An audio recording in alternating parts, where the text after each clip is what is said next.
श्रोताओं, आज की खास रिपोर्ट को शुरू करने से पहले आप ये सुनिए। लड़की ने लड़के को बुलाया होगा बाजरे के खेत में, चूंकि प्रेम प्रसंग था। सब बातें सोशल मीडिया पर भी हैं, चैनलों पर भी आ चुकी हैं। पकड़ ली गई होगी, अक्सर यही होता है खेतों में। ये जितनी लड़कियां इस तरह की मरती हैं, ये कुछ ही जगहों पे पाई जाती हैं। ये गन्ने के खेत में पाई जाती हैं, अरहर के खेत में पाई जाती हैं, मक्के के खेत में पाई जाती हैं, बाजरे के खेत में पाई जाती हैं, ये नाले में पाई जाती हैं, झाड़ियों में पाई जाती हैं, जंगल में पाई जाती हैं। ये धान के खेत में मरी क्यों नहीं मिलती हैं? ये गेहूं के खेत में मरी क्यों नहीं मिलती हैं? इनकी मरने की जगह वही है और कहीं पे घसीट के नहीं ले जाई जाती हैं। कोई इनको घसीट के ले जाके देखता नहीं कि इनको घसीट के ले जाया गया। तो आखिर ये घटनाएं इन्हीं जगहों पर क्यों होती हैं?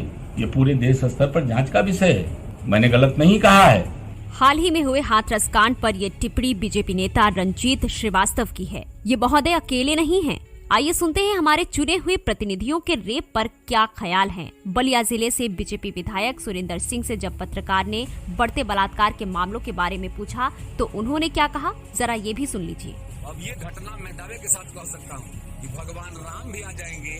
जब राम भी आ जाएंगे तो ये घटना पर नियंत्रण कर पाना संभव नहीं। समाजवादी पार्टी के कर्ता धर्ता मुलायम सिंह यादव के उस बेतुके बयान को भुलाया नहीं जा सकता जब उन्होंने ये कहा था कि लड़के हैं, जवानी के जोश में उनसे गलती हो जाती है। किसी का मानना है कि रेप की घटनाओं पर लगाम लगाने और महिलाओं के खिलाफ अपराध रोकने में बाल विवाह कारगर हो सकते हैं, तो कोई कहता है कि लड़कियों के छोटे कपड़े पहनने पर भी प्रतिबंध लगना चाहिए। पेट्रोल और आग को एक साथ रखेंगे तो वो जलेगा ही। 21वीं सदी में ऐसे बयान सुनकर दुख होता है। रेप के संबंध में विवादास्पद और आपत्तिजनक बयानों का सिलसिला नया नहीं है। नेतागण चाहे किसी भी पार्टी के हों, इस विषय पर बेहुदा बयान देते रहे हैं।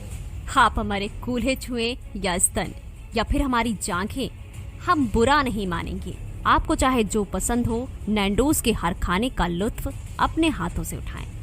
ये नैंडोज चिकन का एक विज्ञापन है जो कुछ साल पहले भारत के कई अखबारों में छपा था। एक एस्ट्रे यानी सिगरेट की राख झाड़ने वाली ट्रे है जो देखने में कुछ ऐसी है जैसे एक नग्न महिला टब में टांगे फैलाए लेती हो।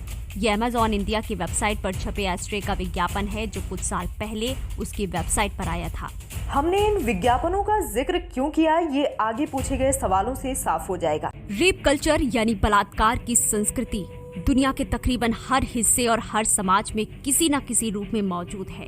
बलात्कार की संस्कृति, रेप कल्चर, ये शब्द सुनने में अजीब लगेंगे क्योंकि संस्कृति या कल्चर को आमतौर पर पवित्र और सकारात्मक संदर्भ में देखा जाता है, लेकिन संस्कृति या कल्चर सिर्फ खूबसूरत, रंग बिरंगी और अलग अलग तरह की परंपराओं और रीति रिवाजों का नाम नहीं है।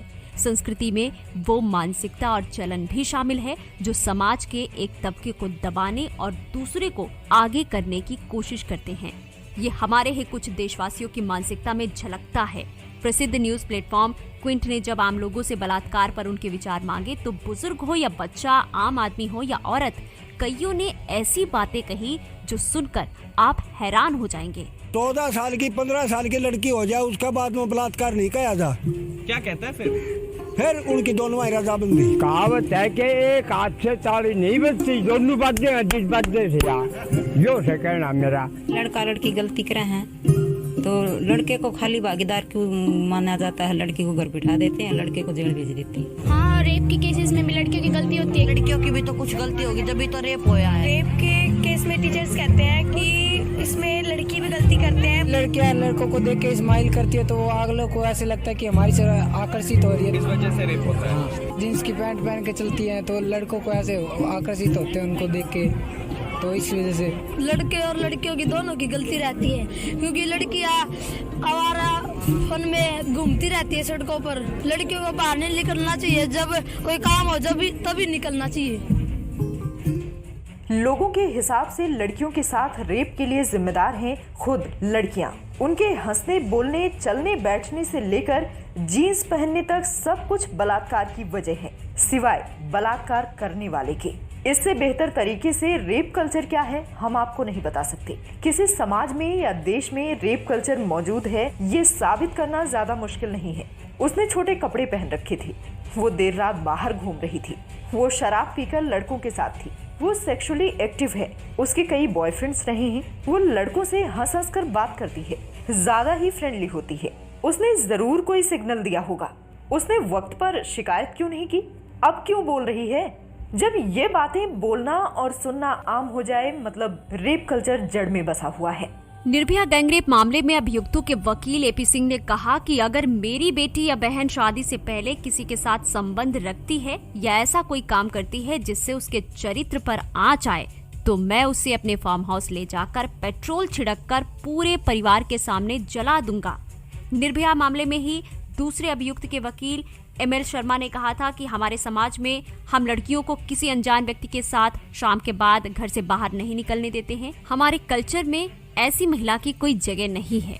हरियाणा के मुख्यमंत्री मनोहर लाल खट्टर ने कहा था कि पहले लड़के लड़कियां साथ घूमते हैं और फिर कुछ अनबन हो तो बलात्कार का आरोप लगा दिया जाता है। इसके अलावा भारत की संसद में स्टॉकिंग पर चर्चा के दौरान कुछ सांसद हंसते और इस मुद्दे की खिल्ली उड़ाते देखे गए। इनमें से कुछ बातें आपको बड़ी लग सकती हैं और कुछ छोटी, लेकिन सच तो ये है कि इन सब की रेप कल्चर को बनाए रखने में कोई न कोई भूमिका है।